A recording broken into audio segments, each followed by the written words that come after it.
What's up, car nerds? Welcome back to the Fuel for Thought podcast. I'm Jay. I'm Kevin. And welcome to episode 26. Today, what are we talking about? We're talking about the top 3 concept cars that we wish were in production. Amazing. What could be a better way than to celebrate half a year of podcasts? Yeah, it's crazy. 26 weeks. Nuts. Oh, we're already here. Even though we recorded a couple episodes pre-launch, so it feels longer for us. Yeah. It's, half a year legitimately that we started posting. So that's pretty cool. Anyway, should we dive right in? What do you want to start with? Yeah, so we kind of compiled a list of our favorite concepts. It wasn't really based on anything. It's just things we thought were cool. Yeah. And we would love to either be able to drive or see driving around the streets. And a lot of these have a similar concept. It's, initially when they were released, they kind of like broke the internet. Or some of them are a bit older, so they broke like the car magazines or car shows. Or dial-up internet. Yeah. I don't know. Yeah. And unfortunately, they just never happened. It was either not feasible, like financially, or just never work. Kind of sucks. This is like the stuff we dream about as car nerds. You see these cool concepts, and then you really hope they come to fruition. And like I know we always go to like the International Car Auto Show. Yeah. I say always. We went once, but still, like it's just really cool to see like all these brand new cars or concepts or ideas that are coming out in the future. And for those of you that have been in Geneva as well, in Switzerland, that's a big spot too. But really makes you dream. So that's kind of the idea today. Yeah. And essentially what these are, it's kind of pet projects. So they gave engineers like a blank checkbook and were like, create the coolest thing you can come up with. And this is a direct result of what they created. And there's some really cool stuff. That's awesome. Yeah, I'm excited to get into this We're one. going to dive into the first one. Yes. This is one of my favorites of all time. It was actually featured on Top Gear. They made a whole segment just for this car. And it was actually the Golf W12. That's exactly as it sounds, isn't it? Essentially, yeah. It's a Golf, and they shoved the W12 in it. How the hell do they even fit a W12 in that tiny little body? So, here's the thing. They couldn't put it in the front because naturally a GTI or Golf GTI has a 4-cylinder. Right. So, small small footprint. more cylinders. So they decided to put the W12 in the back. Interesting. So they removed the back rear seats, removed the trunk, and just shoved an engine there. Oh my god, okay. And the result was one of the coolest things. So obviously the car had to be heavily modified. So they flared the car by a huge amount, like wide body. It's rear-wheel drive, nothing up front, no engine up front. And the coolest thing is there's 2 seats, right? There's the driver and passenger. And then there's just a firewall right behind you. And it's made of glass, so you can see. You just cool. Look behind you, and bam, W12. That's insane. So this engine was actually pulled from the Bentley Continental GT. So it's a twin turbo W12, and the crazy part is the normal GTI has 200 horsepower. This thing has 650 horsepower. It's 3.5 GTIs. Yeah, that's crazy. And the result was like just a GTI on steroids. It was insane, and this car was released. Volkswagen likes to do this thing where it releases cool concepts every year. They don't really do that anymore. But back then it was to celebrate the GTI, the car. It's been around forever. And they really wanted to do something big that would strike the audience. And that's what they decided to make. It's pretty awesome. Yeah, it's a huge thing. And the car was actually functional, so that's why it appeared on Top Gear, because you can drive it. Everything was functional on it. I'm gonna have to go back and watch that episode. I think I missed it, but it's hilarious. I think it's Clarkson driving it, and it's just insane to see him trying to control that thing. That's hilarious. Yeah, especially in such a small body, you rarely hear and see the size of the engine and also that power. That's pretty insane. Yeah, and 0 to 60 was 3.5 seconds, which is insane. Even in today's standards. Like our cars, I don't think can do that. No, mine's like over 4, I think. Yeah, so that's crazy. And huge wide body, and this really broke top gear because people were so crazy about this car that they really demanded Volkswagen to do it. They Really? were build this thing, make it happen. The issue, and probably the biggest reason it was never built, is you just couldn't handle the car. It was because it's such a small frame and such a small car footprint, it just couldn't put the power down. It was, spinning all the time. You couldn't really corner with it because you just put a massive engine on the back wheels. So obviously there's going to be some balancing issues and all that. Yeah, for sure. And probably the biggest reason is it apparently cost $2.7 million to build this concept. I mean, yeah, that means even if they mass produced it, they probably have a hard time getting under like 750,000. I mean, pricing this thing would probably be 150,000. And who's going to pay that for a Golf? I mean, yeah, that's like best case scenario too. Like, I feel like even if, because they would never produce like hundreds of thousands of these. Like, it Probably would be not, like, no, yeah. it'd be like a couple thousand maybe. Yeah, but like, look at this thing. It looks so sick. We'll pop a picture up here, but this thing looks awesome. I love this thing. I already kind of love the GTI. Like, it looks sick. I think it'd be a fun little daily, but like that would be unreal. Yeah. I just love how they kept the same form factor though. Like, I don't know how they fit a W12. Even in the back, I don't know how they fit it in there. That's insane. Yeah, they just removed all trunk space. Insane. It's cool, and it actually borrowed the brakes of a Gallardo. Oh wow. Lamborghini Gallardo. So you can pay $5,000 to replace your brakes. That's nice. Yeah. Yikes. Brembo's would have been fine, but Well, to stop this thing, you're gonna need some power. that's true. I don't know. Brembo's are pretty good though, aren't they? Probably, yeah. But maybe not good enough. I don't know. Or they just wanted to have an additional flex on there. Who knows? Yeah. But yeah, that's that pretty much is all I have for the W12. There's not really much around it. It was featured and test driven a bit, and then just I think it's in the Volkswagen Museum somewhere in Europe. Awesome. The next one is This thing. Oh, that looks good. yeah, it's an interesting one. So it's not something you guys would expect from us, I would say. That's true. It looks like a Hot Wheels car. Yeah, and so this one is the Maybach Vision 6. It's a very, very weird concept that kind of came around. I almost feel like a joke. So back in 2016, Maybach, they kind of just do the S-Class. They don't really have anything else going on for themselves. Yeah. They take the S-Class, do a few interior upgrades. Even from the G-Wagon episode, we had the fact that the G-Wagon was also potentially a Maybach version A. That's not yet confirmed, but that'd be pretty cool. It would be amazing. It's never happened, and it's one of the Mercedes flagship models. I don't know. It's kind of interesting that they just have the S-Class pretty much, and now I guess this concept. Yeah, they also nowadays they have the GLS, so they have two models. Right. Remember we talked about that. Yeah. Yeah, but like, why not the G? I mean, the G-Wagon sells more than the GLS. It just doesn't make sense. Yeah. No, this thing looks awesome, honestly. Yeah, but it is EV, so that's the big problem. I felt like that was coming. It looks too futuristic to be gas powered, so it'll be interesting. So I'm kind of conflicted on this one. In one episode, we talked about how we think EVs in electric car or in luxury cars is kind of makes sense. So the new Rolls Royce is fully EV, and I feel like in this case it does make sense. You don't want to hear the engine. You don't care about the engine. It's that more luxury component, right? Yeah, you want like a smooth ride, smooth acceleration. So I feel like putting an EV in this case it makes sense for what the car is, because it's futuristic. I agree.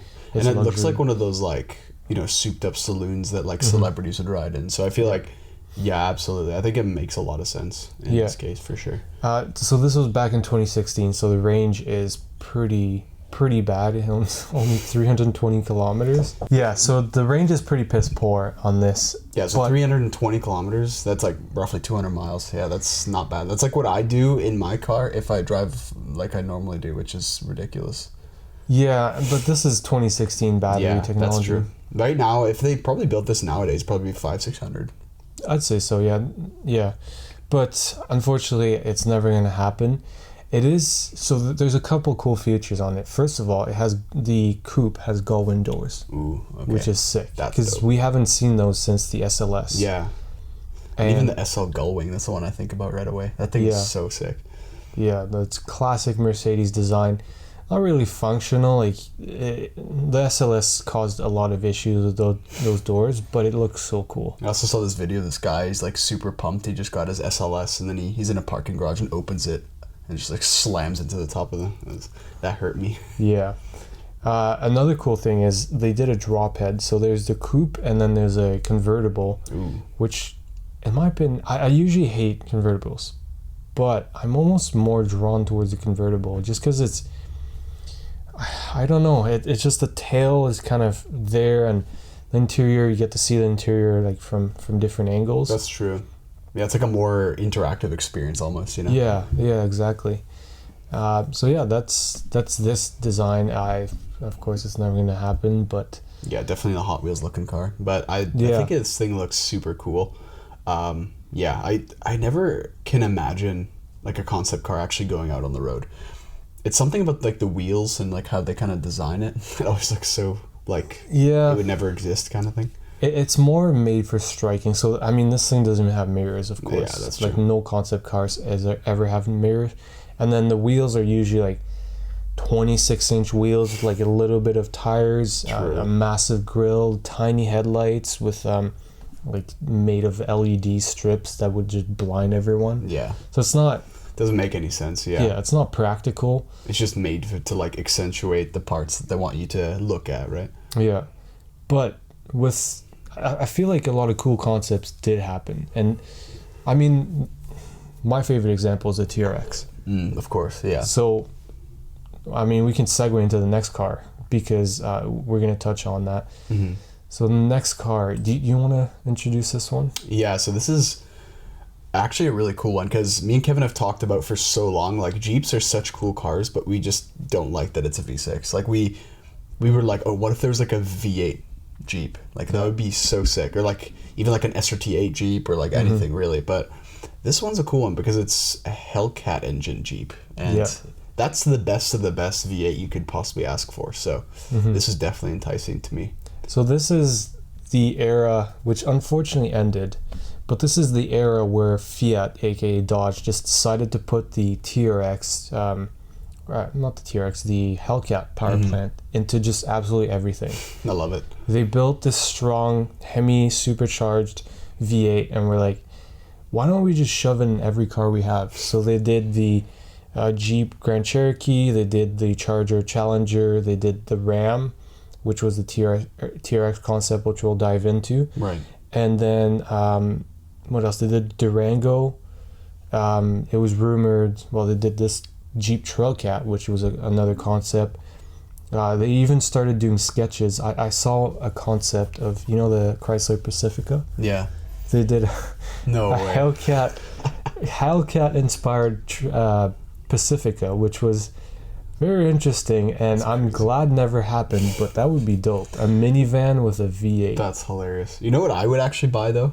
I'm not gonna lie, if they made the Chrysler 300 with the Hellcat engine. Yeah. That would be sick. I would probably buy that, not gonna lie. So I got bad news. They stopped production on the 300. It's no longer the SRT8 ones are sweet. If you guys watch Breaking Bad, he drives like a nice, I think it's a white one, but it looks so good in that. Yeah. It sounds good too. So yeah, anyways, the TRX and the Trailcat were, I think, released at around the same time, and they were just Dodge doing their thing, be like, look at what we can build because we can build it. And the thing that like kind of upset the community is the TRX, as we know, did go into production, but the Trailcat never happened. It's so weird. I wonder how they decide that. It's hard because, to be honest, the Jeep Wrangler is one of the best selling cars. It probably better selling than the Ram. Yeah. Don't quote me on that, but I feel like it is too. Yeah, especially because now we have the Jeep Wrangler. What's that one? It's like a pickup. Yeah. I don't know what the name is, but I always see them and kind of puke in my mouth. They're kind of gross looking. Yeah, they look funky, but like technically that's a Wrangler just with a pickup box. Yes, they're trying to make a Ram and Wrangler kind of one. Yeah. So like it is one of the best selling vehicles. And everyone knows it's been underpowered for years, many, many years. They're using some Penstar V6, which has a best 300 horsepower for such a big vehicle. And yeah, so they made the TRX into a thing, huge success, but they never made the Wrangler, which is very sad in my opinion. is, yeah, because that would have been so cool to like have some, at least like another option on the market for like spec, you know, even if it is like a lot more expensive, even if it is a lot crazier, like just having some other spec of the Wrangler pretty much like on the market would be pretty cool. Yeah, So we always have different things to choose from. because if you look at the Ford Bronco, there is the Ford Bronco Raptor, which is like the Bronco is the normal off-road version, and then they made a powerful Bronco, which is the Raptor. But Jeep never really did that. They did the Wrangler, which is the off-road version, and then they just kind of stopped at the performance and never did that. So I think that's why the Bronco's doing so well, because sorry guys, our furry friend keeps interrupting. yeah, like there's clearly a market gap. So yeah, this concept was actually really cool. So they took the two-door version of the Wrangler, so smaller footprint, and then like we mentioned, shoved the Hellcat, which is a 700 horsepower V8. That's awesome. Honestly, that would have been so cool to like see that unfold and like how crazy that would have been, because it's not like a heavy car or anything, you know. Not really.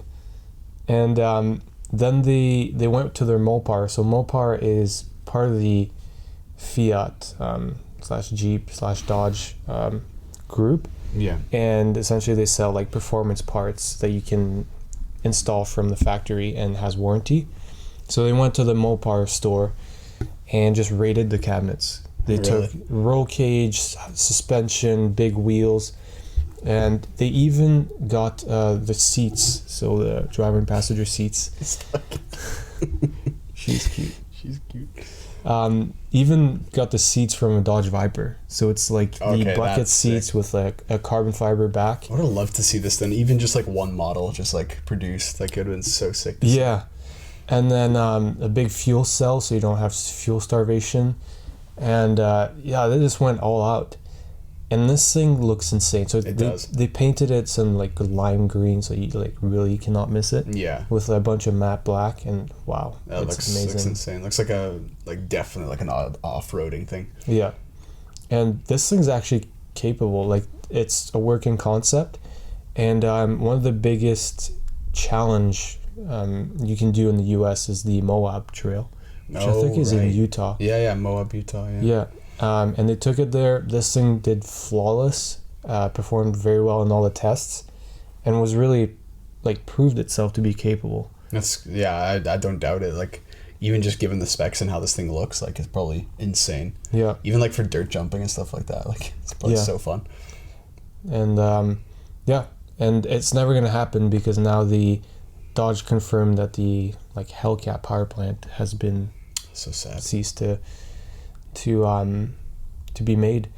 But the cool thing is, because a lot of people saw the demand for it and clearly the public wanted it, a bunch of aftermarket companies started swapping Hellcat engines into Jeeps. So now that's enticing. Yeah, and you can even for a while you could get a crate engine called a Hellephant, which was 1,000 horsepower V8. That's so sick. And a few companies, I know one of the YouTubers, Stradman, did that. He swapped 1,000 horsepower into his Wrangler, and now I think it's like 6x6 at this point. That's hilarious. But yeah, so it kind of ended up happening, you know, but you have to go through aftermarket companies. Yeah, and go through all kinds of like loopholes and stuff like that. Mm-hmm. But yeah, no, this thing looks awesome. I would definitely, these are some really cool concepts. Like, yeah. I'm sure you guys will probably agree if you see him on the screen here. We'll pop him up in the video, obviously. But yeah, anything else? That's it. No. Cool. All right, our favorite 3 concept cars. Let us know yours down below, and yeah, maybe we'll feature it on a future video. That'd be cool to do some more concept videos because these things look so sick, and it really makes you kind of wonder. You know, you could, if you know, were more mechanically inclined, what you could build kind of in a shop and stuff. Be pretty cool. All right, guys, thanks so much for sticking around for episode 26, and we'll see you guys next week on episode 27. I'm Jay. Kevin. Signing off. See you guys. Goodbye.